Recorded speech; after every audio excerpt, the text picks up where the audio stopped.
The environmental impacts of these data centers. So it's water consumption. So some data centers can use up to 30 million gallons of water. So they're utilizing all the water from the aquifers, the municipal waters. So people with their own wells are reporting that their wells are running dry.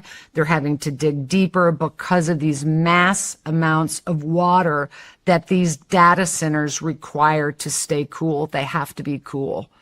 And so we're losing our water resources. And it's interesting. Oh, I almost brought this. We're losing. Where are they putting these? I mean, so they're. I mean, I saw the map. I was like, oh, I wonder where I'm going to move to in 10 years because. Yeah, there's very, very few. And it doesn't look like there's nowhere to move to. Well, so. The whole country's covered. Correct. And the whole country is almost in a drought restriction. Well, I mean. And so you're going to consume more of our water resources to keep these data centers cool when there's other options. Other countries are looking at other options than just building them in our backyards. And they're literally in people's backyards. They're massive. These things are the size of 20 super Walmarts or more. And you're having to destroy all the trees. They need to be near water. They're looking to be on top of aquifers. They need cooler climates, but you're putting them in hot climates. You're putting them in drought restricted states, which is most of the country at this point, expecting a good outcome. And we're just not going to have it. That's our water sources, and AI has to have water to keep it cool. I mean, I don't understand how that, I mean, are they putting them in Florida?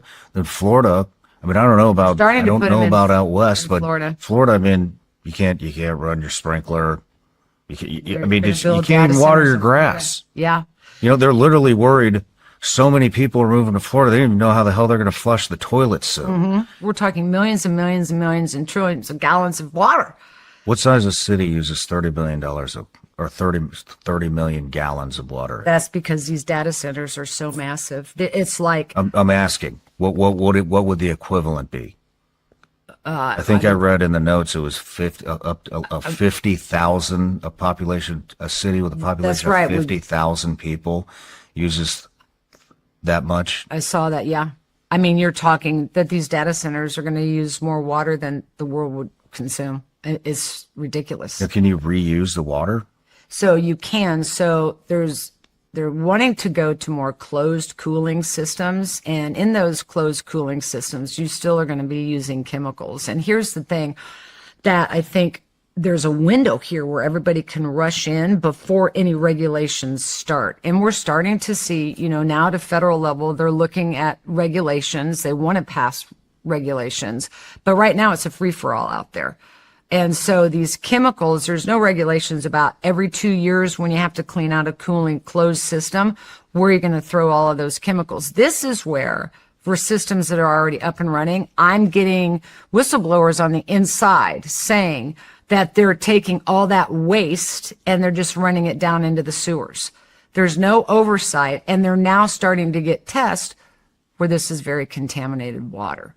So it's going to be a little real shit show here soon. Like the city water is contaminated? So, and a lot of city water is contaminated, and they're using the city water to cool it. Again, it's just going to regurgitate all that PFAS or what other contaminants are in that water back into the environment.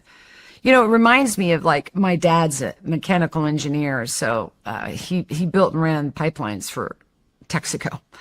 All through parts of Texas, Oklahoma, up into Kansas. And he used to always tell me, remember this, Aaron, the solution to pollution is not dilution. And I often wonder if that's what they think, taking polluted water and running it through a system and diluting it or dumping it into a river and it flows downstream that will have a natural dilution would resolve the issue. And it's not. And so even if with the closed cooling system, that water that's recycling in there, eventually they have to clean those systems. They have to release that water.